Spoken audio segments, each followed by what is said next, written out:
Hello, and I noticed we're at the top of the hour. Um, if you want to go ahead and get started. I know we need a 30-second warning for our stream team.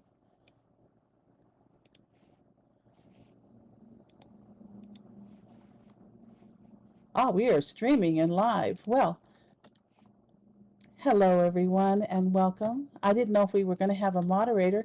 This is Lobo, better known as Cynthia Calongne from Parker University, and I'm joined here with my colleague and the mastermind of our research, Spinoza Quinnell, Dr. Andrew Stricker from the Air University. And over at the side, you'll notice I've been kind of shifting with some stuff. There are freebies, two freebies for you. One of them is a copy of our slides, should be copyable, and the other is gifts, our gifts. And you're welcome to click on any of those and get a copy at any time during the session. And now to catch up with the speakeasy. Thank you, Andy, for joining me today, and for everyone and to our organizers for such a wonderful conference. We're going to talk about education in the metaverse, reflections on the art of the possible. And of course, we're here at VWBPE, the 15th conference, right? And I introduced us. Andy is an instructional architect and a wonderful cognitive psychologist, creative designer, Unity designer, Oculus app designer, virtual world designer. He's just a world builder all the way around, right? Hi, Edith. So good to see you. So we have some session highlights just to keep me a little organized, and I'm going to invite Andy to tell you all the marvelous details behind how we're transitioning from virtual worlds to virtual reality and connecting the two, because we love the metaverse. And of course, I've been conducting this research since 1995, and my doctoral research was in the design of a virtual environment on a PC. And here I'll advance the slide so you can see some of the bullets for it. Now I have these peppered into the little text chat that I'm giving you, and I'd be happy to share if you're interested the this little speakeasy chat that I have going here. Let me make sure I'm giving you the right copy. And let's see. Nope. We'll have to do that afterwards. You'll have to just stay patient. But in any event, and so let's see.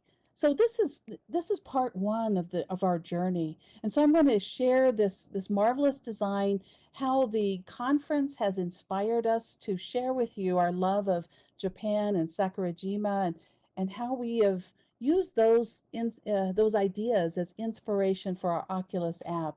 Tomorrow we have another session in which Andy is going to take us through the beauty of the design philosophy and where we're going. So here's a quick review of the 2D web. And of course, I need to move my HUD just a little bit so I can see the slides. Okay, there we go.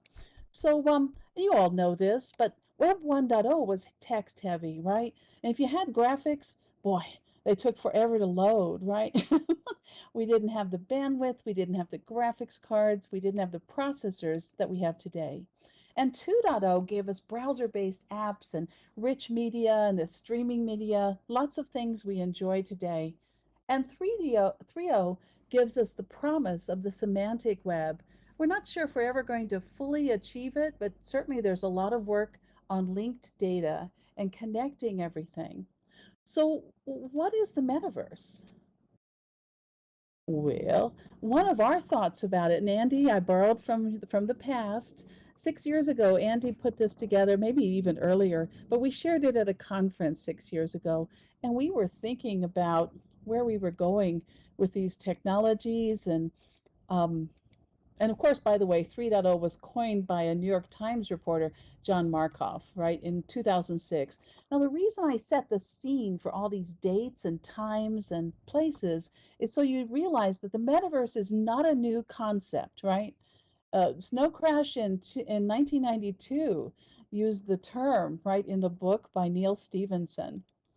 Welcome, and please grab a seat. Our virtual harmony research 6 years ago thought about the metaverse, and it thought about taking mobile apps, and it thought about taking all of our web 2.0 designs, all the things we have out on the 2D web. That's what I call that, where most of the world currently spends their time. And we started thinking about how do we get that content and work with it in the 3D web. And that is how I classify the um, the metaverse. Is in the metaverse we have this 3D web, and Andy, I'm borrowing on your ideas, one of your terminology that inspired. How many of you remember delightful do-wangle? Give me a yes or no in the text chats. Delightful do-wangle. Barbara Truman, yes. Yep, Thunder. Barbara Truman conducted research in these worlds, and she was community manager of the Moses Project and a member of Virtual Harmony. And she was thinkerer in I want to say 2018. So she's one of the thinkerers, Thunder. So, but unfortunately, she won't ever be in the spotlight. I'll have to represent her tomorrow in our little talk. But anyway, she defined these two terminology that to me characterize the experiences that matter here in the 3D world, right? And notice, by the way, these little notes here are for the previous slide, so let me boogie ahead. But Andy came up with this first term, virtual physioception, this notion of our bodies, right? Our representation of self in these spaces. And I know, Andy, this is your work, and here I am talking about it, right? But I was fortunate to be Barbara's mentor for her as her dissertation chair, and Andy served on her committee. So the two of us helped shape, some of the directions in which we were thinking about these technologies. And she worked with the community. She interviewed close to, I think it was 88 people, maybe 90 people, in a survey that took up to 2 hours to complete, and really thought about our vested interest in these worlds and the time we spent nurturing and caring for these spaces and for one another, and why that matters. What is that virtual intersubjective presencing, these constellation of identities that come together, and shape our world. Andy, do you have anything to add to these thoughts about our experience? Well, I just like to say it's a pleasure to be here. Always welcome the opportunity to share the things that inspire us. And one of the things that Barbara and all of us started working towards a few years back was this notion of, how to, in positive ways, integrate our experiences in our public lives and our virtual lives in such a way that inspires us and brings out all the wonderful possibilities for improving our lives and the world that we participate in. So um, I'll turn it back over to you, Lear. Hey, thank you, Andy. And so we just want you to know that Barbara's always with us. She may be gone, but she's still a part of everything we're doing, and we think about that as we share these designs. So I've given you a link to her SlideShare where she talks about this research and what she discovered, in case you're part of the community that shaped this. So we have these definitions, we have this environment, we're thinking about the 3D web. What are the other qualities that matter here, right? Well, you know, I'm standing here yesterday, right, at the kickoff with Olive Tree, thinking about the Phoenix Rising and about the theme. And she's representing it with this beautiful outfit. And I'm representing it with my little hatchling on my shoulder, right? We have different ways of sharing our co-presence, and here on slide 7, everyone was going around collecting eggs and having this treasure hunt, and of course exploring the exhibits. We were here on our exhibit, the Ikigai exhibit for virtual harmony, and of course I'm doing a salute to Sakurajima, our Japanese grid that we're using in the Oculus app. That's right. We're unique in every world, and I loved having everyone come by. And of course, Blue Barker gave me the idea for how our theme, our Ikigai theme, helps to shape the social emotional learning. The SEL, which of course is an acronym I haven't used in the past. I put a phoenix here to remind me, but I nearly needed no reminder. I went for something that's not space, which is unusual because, hey, we're famous for doing the Mars expedition, right? And thinking about the mission to Mars. And instead, I've been thinking about green spaces and self-care and healing and taking care of our world, right? So we want to share this virtual harmony experience. It's one of inquisitiveness and joy, and we get together every Sunday or every other Sunday and work on this. And Andy is a tremendous guide through this process. And by the way, on screen, you see Blue Barker here, and Stranger Nightfire telling stories and sharing their experiences while iClectic pops in and grabs an egg, and and it's just such a wonderful way of communing at a conference, right? So to me, it's about these spontaneous conversations that erupt, the intersection of people, my awareness of them, right? I'm not just visiting a 2D site or Facebook, and I don't just see names pop up. I see people, right? And that awareness of them is really important. Now, no discussion of the metaverse is complete without mentioning Pathfinder Lester, Thursday Ember, Mal Burns, and of course all the wonderful visionaries that have helped us think beyond the commercial worlds all the way up to the hypergrid, right? The ability to travel between worlds.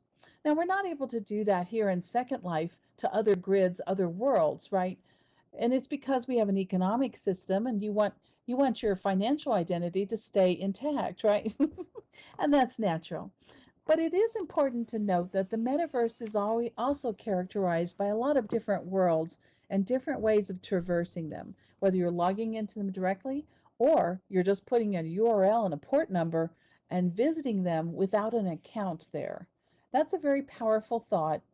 And of course, I think of this little comic that I'm sharing here as almost like a favorite teddy bear, an old one from your childhood, right? It's a little tattered, it's not the freshest copy out there, but I love it because it reminds me of over 15, maybe 20 years of growth in these worlds, right?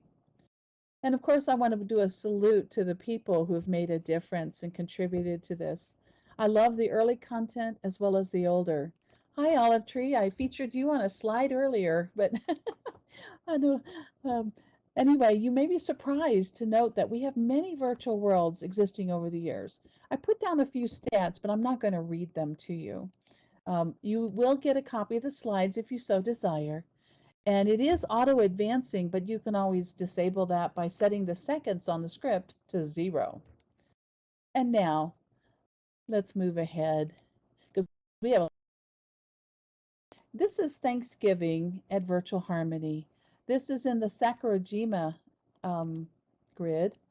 And of course, Spinoza designed this amazing experience for us. This is the first time I've had lobster and crab for Thanksgiving, right?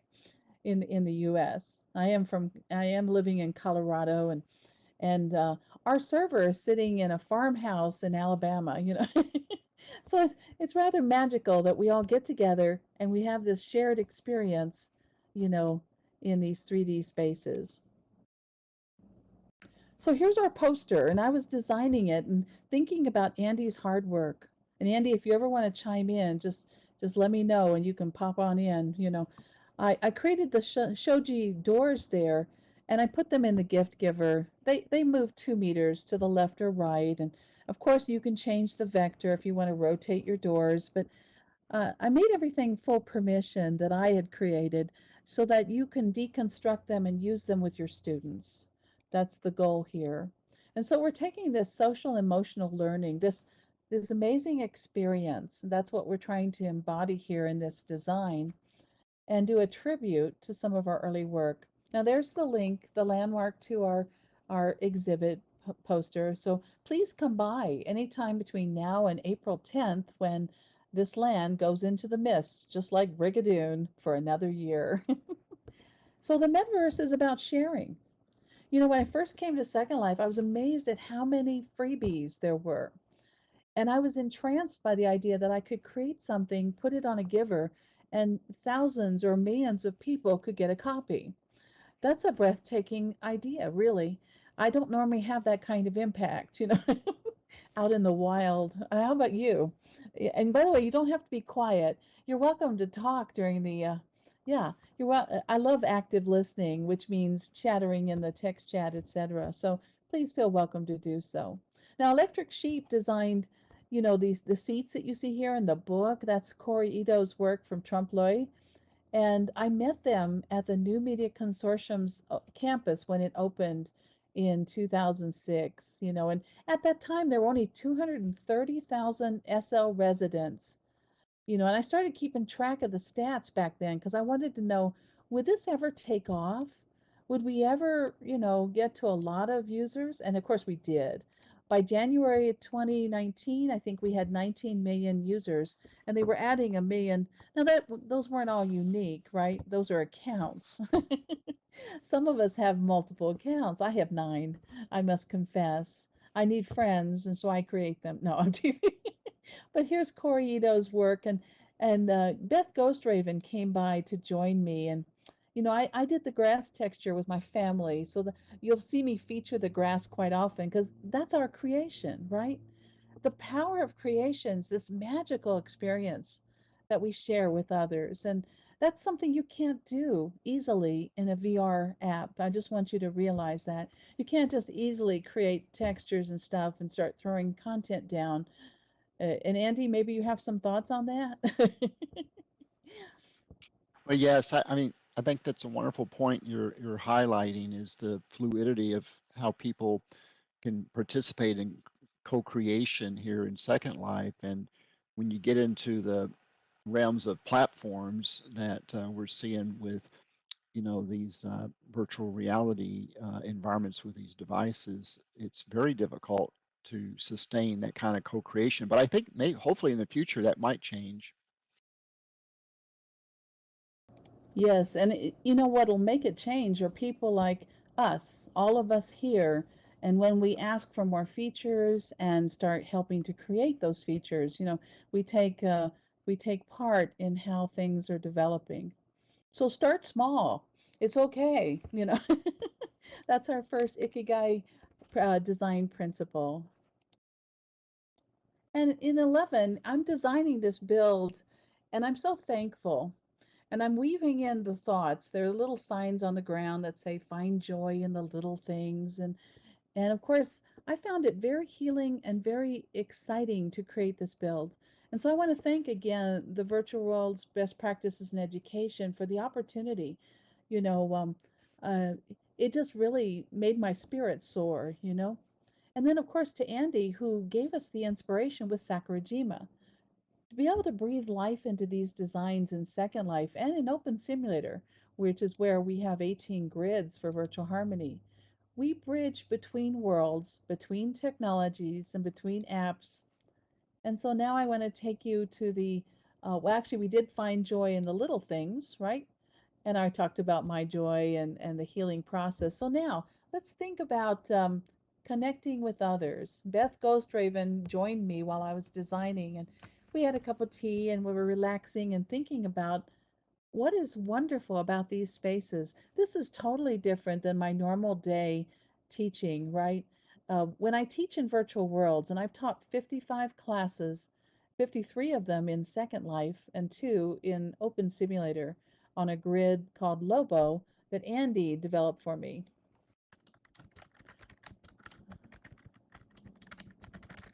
And I'll type that out for Olive Tree because I know several people are not able to hear us at this time. So I try to get all that down, but you know how it is.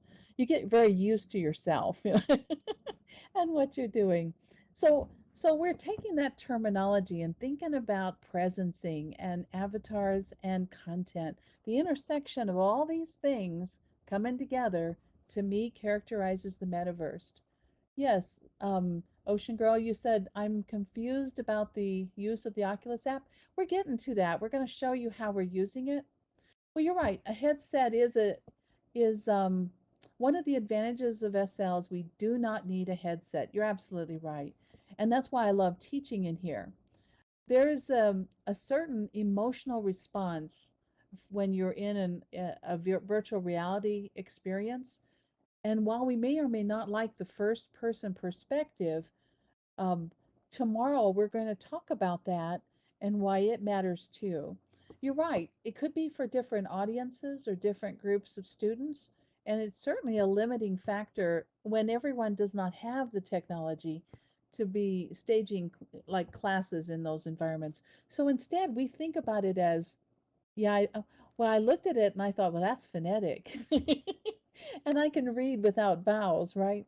Yeah, I love it. Your great name. So, yeah, and that's a wonderful discussion. Please go ahead and chat about that. To me, augmented reality, mixed reality, virtual reality, extended reality, all the different forms of reality are ways of perceiving content in personal and shared ways, right?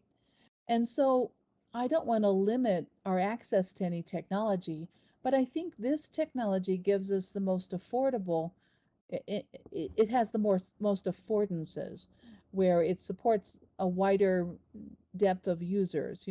Users do not need a head mounted display device, for example, or controllers.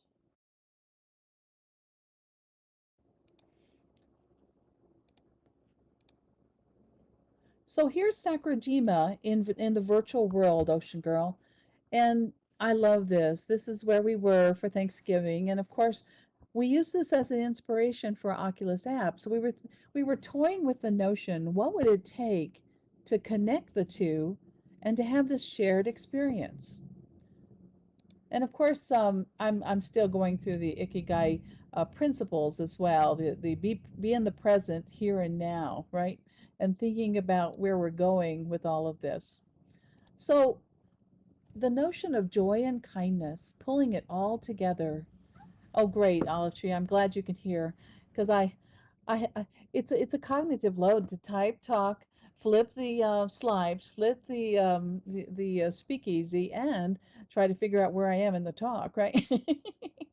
Oh, but I love it because you have to realize that's what makes these environments on fire. That Fiero that Kay Novak's always talking about, Kay Zanovka, who will be presenting two sessions here, by the way, with Abacus Capellini. Anyway, so we're going to talk about these design principles and let's take it to the next level. So here, Andy has created this slide. You can tell when Andy creates slides. Look at all that gorgeous work around the edges, the beautiful script for virtual harmony, and then you look at my stuff. I'm accessibility heavy, aren't I? I go for the off black and the low contrast white that the off white that makes it easy on our aging eyes. I'm growing up in my virtual reality research. After 27 years of researching these worlds and creating spaces and all this stuff, I'm at my 47th year of computing. And no, I didn't grow up with a mobile device in my hand. Yeah, so that's what also is breathtaking is the fact that we can all be active in these spaces as we are growing into our elder years, right?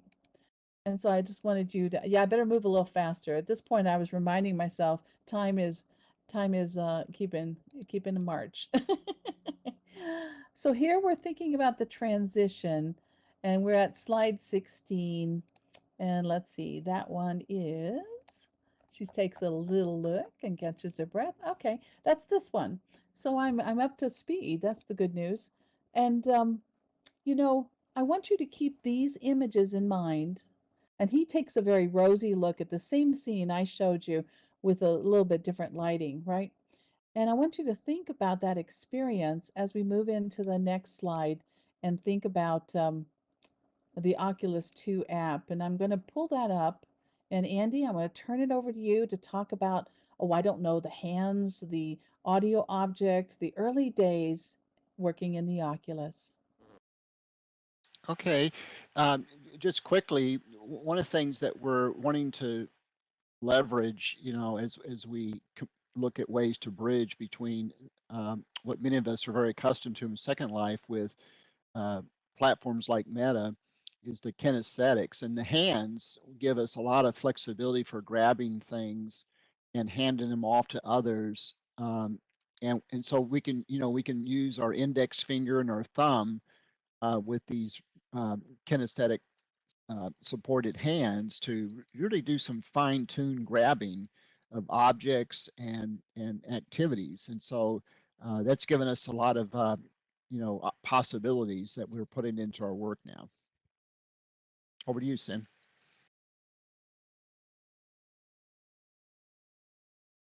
Thank you, Andy. So I was adding those thoughts to our little text chat here. And so you see he's created some objects, right, to manipulate the audio, the video, the sounds. And then also you see the Oculus object above it, the black one with the little icons on it. Then you see him pointing in the upper left corner, upper right corner. He has a pointer that's pointing to an object.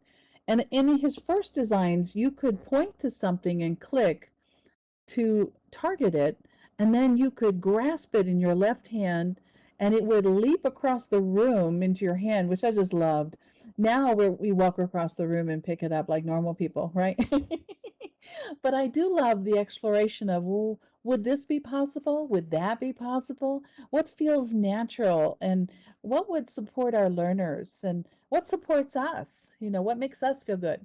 Now, Andy worked really, really hard on the hands, and you can't see them as well perhaps in this image, but they're white, they have all the joints, they're kind of a little like a robotic hand at first, but now in our later versions, when you look at the app tomorrow, I don't know if you'll see all the hands, but now they're flesh, and the hands have grown up.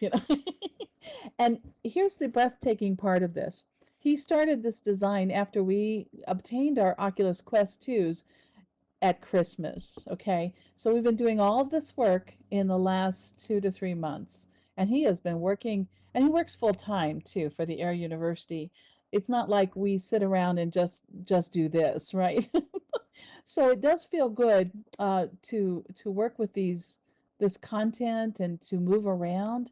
We're going to talk about movement too, because to me the metaverse is about movement, right? It's about manipulating objects. It's about the 3D web. It's about people and communicating. And so I would be very lonely in this world if I was by myself. So that was our next activity is we need multiplayer. We need the people. And so here, let me move along to slide 18. We do have 31 slides, but a few of them are just info at the end. So here we have the 4 stations of the 5 Ikigai principles. And Andy, did you want to talk about this for just a moment? Oh, sure.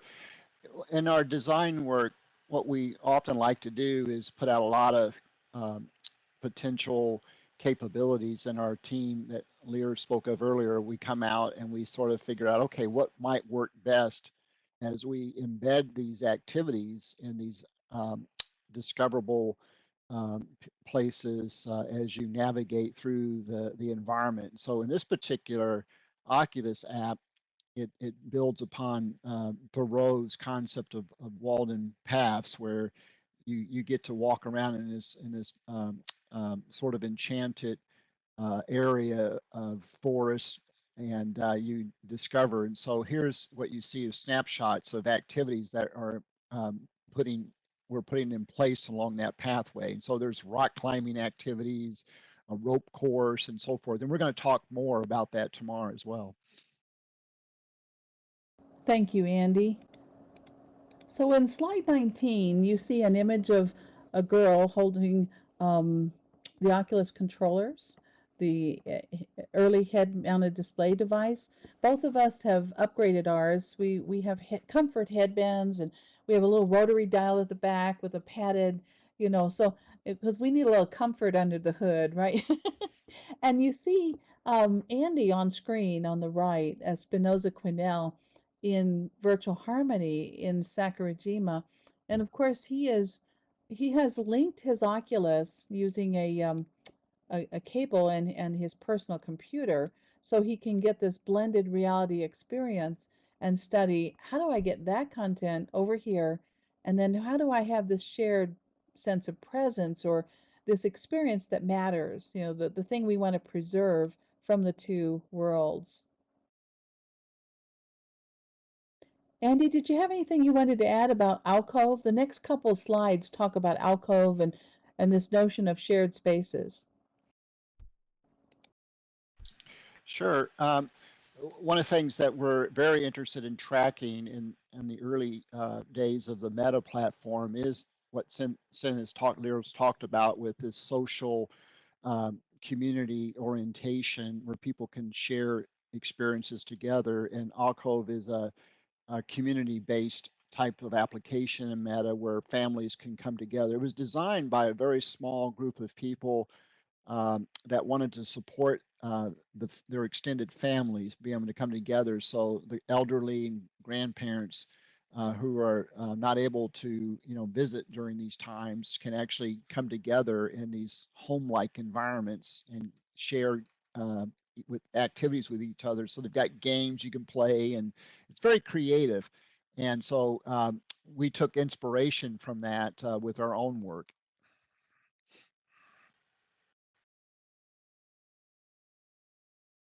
Thank you there, Andy. I was typing in the background here, and so this is nice for shared physical spaces. It certainly meets a need. And we were thinking as educators and researchers, how can we take some of these concepts and continue that kind of work, but with our scalable shared presence, right? And so, yeah, thank you, Day, for those wonderful thoughts. And it's beautiful, by the way. Here, I love looking out to sea on the right there, and I have to admit, I've only had 2 tanks of gas in since March 2020. I don't go anywhere, and so in these virtual worlds, I have this expansive intergalactic opportunity. And of course, it feeds my spirit. It keeps me energized and excited. And it's not just the VR stuff, I need the people too, right? And so let's look at the Unity dashboard for a moment and some of the activities that Andy's doing behind the scenes. And Andy, the next few slides feature Unity, and I see that we have about 13 minutes left. So did you want to talk about the hard work that you're doing in the Unity SDK and the Oculus SDK? Oh, sure.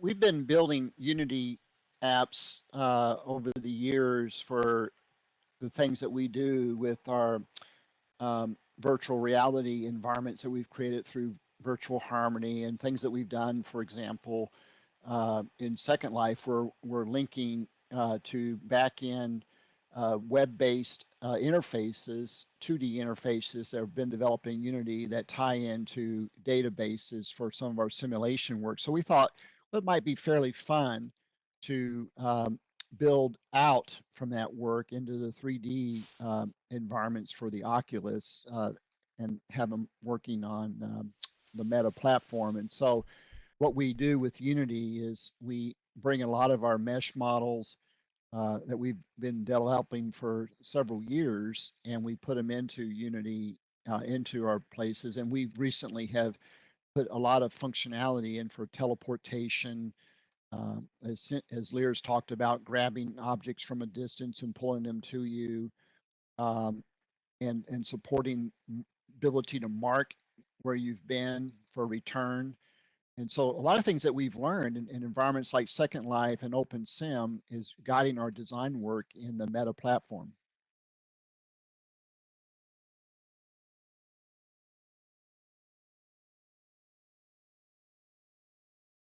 Thank you there, Andy. So moving along through these, I love this notion of navigation here, and I'm going to flip ahead here on the speakeasy. So here we have navigation, and one of the things that makes people sick in these worlds, and Ocean Girl, this is another downside. So if we're thinking about the metaverse, see, to me, virtual worlds are the metaverse.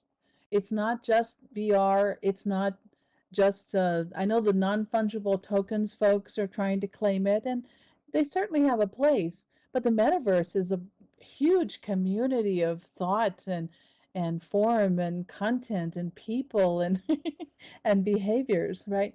Which is why I classify it as the 3D web, you know. And I know that may seem limiting of me, but the 2D web has a strong sense of presence, right? It has browsers, right? Whereas we have viewers.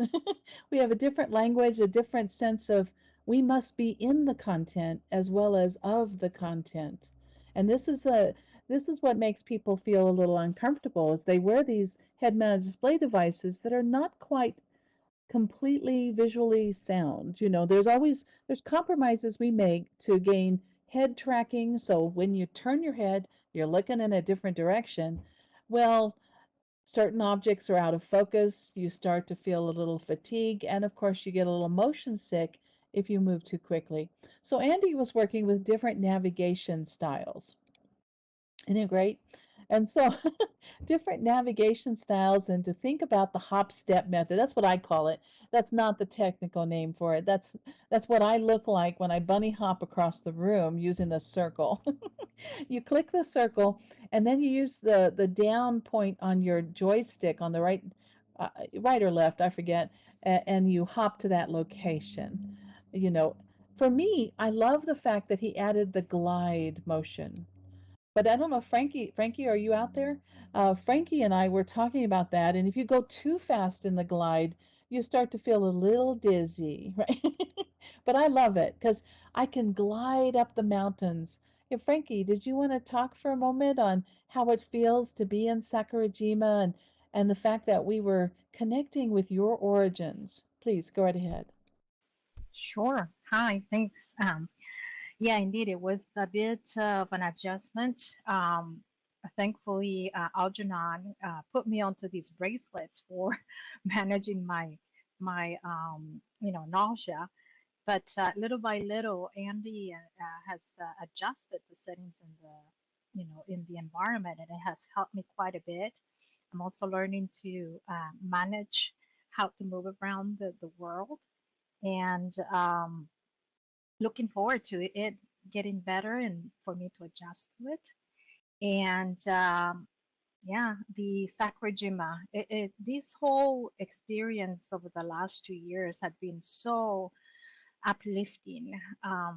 Here I am, from South America, but of Japanese background, and finding these principles and having Andy and Lear helped me with that Sakurajima grid to reconnect with my ancestors has been another an experience out of this world, pun not intended, and actually connected in a way where I can also goes back to the co-creation of content, not just read about it or secondhand, but actually getting closer to experiencing it as if I was going to the actual place.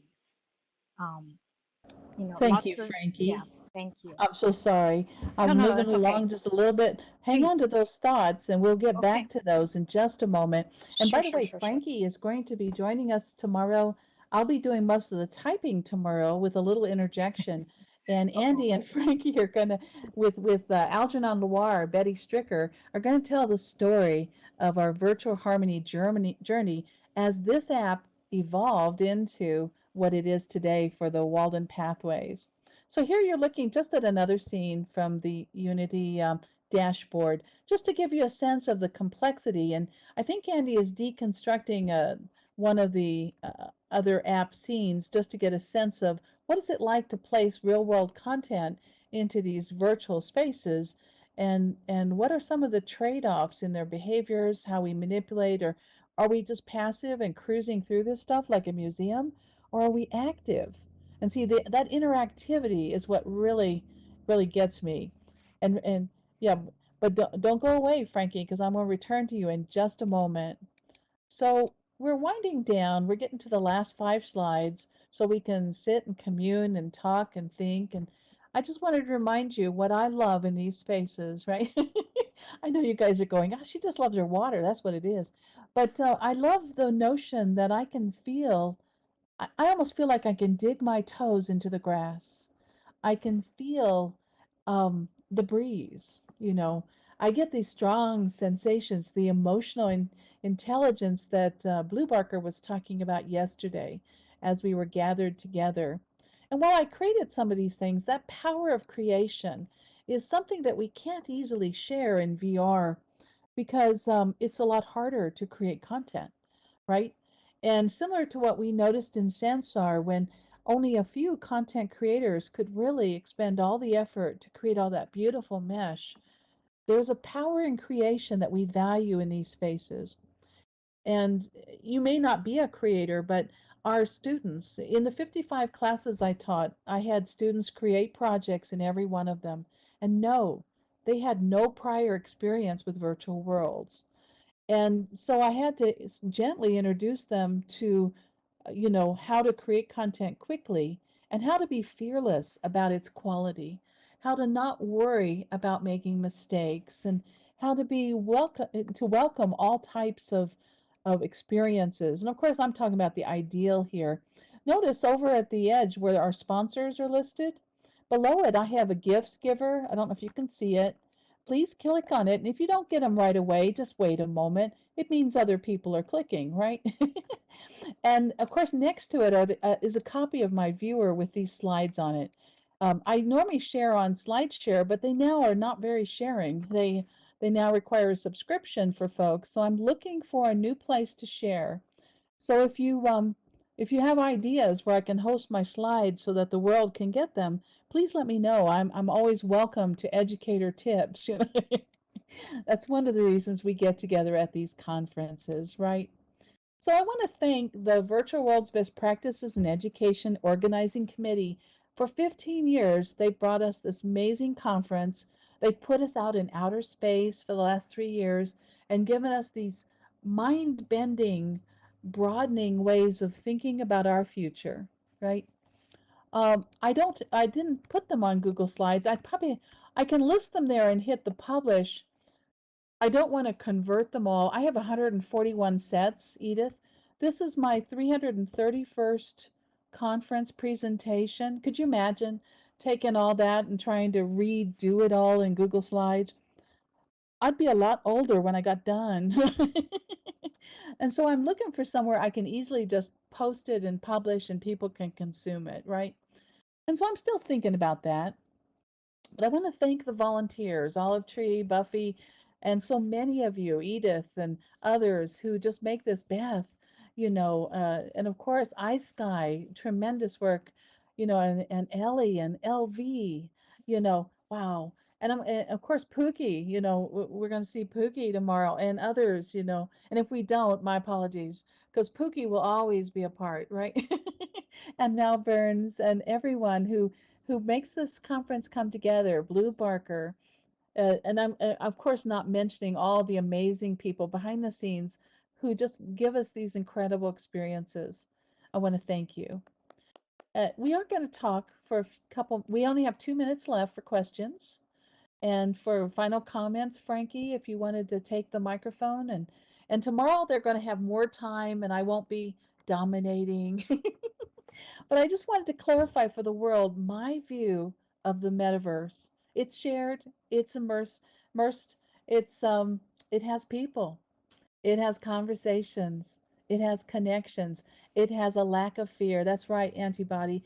And I love your name, isn't that great? We without fear, we have the sense of community and pie. See, I had no idea you were from Venezuela until you told us the other day. My family's from Venezuela, and Frankie is from Venezuela, and we all are kind of meeting here, but we're real careful, right? Because we're all kind of, uh, we sometimes feel fragile in the world at large. Well, I have info here for you, but they're on the slides too. Of course, I can click through and let you have all the stuff in the chat log, right? You can always send me email, ask questions, don't feel fearful. And I want to thank my Virtual Harmony community, which has extended members in MC, who's been Michael Christopher, who's been to several of these conferences, and Steve, his partner, who are working on their technologies. They kind of grew up with me attending my talks over the years. When Leonard Nimoy died, I held a hologram workshop where we created holodecks together, and I was wearing a red shirt, like a Star Trek uniform. There's an image of delightful Duango on my rug with 10 seats and books to read and stuff to do, and it's in the gift pack. It's old, it's 2006, it's not as fancy as today's designs, but it makes me remember the things we value in these spaces. And I want to thank everyone. We've now reached the end of time. Any last thoughts from my co-presenters? Over to you. Bye, everyone. Thank everybody for coming, and we just love the opportunity to share and get to know some of your work too. All of you inspire us.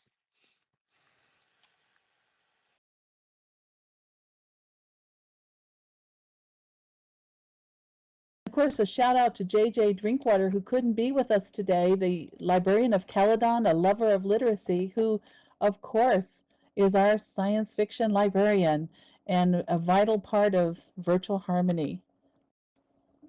Thank you, everyone.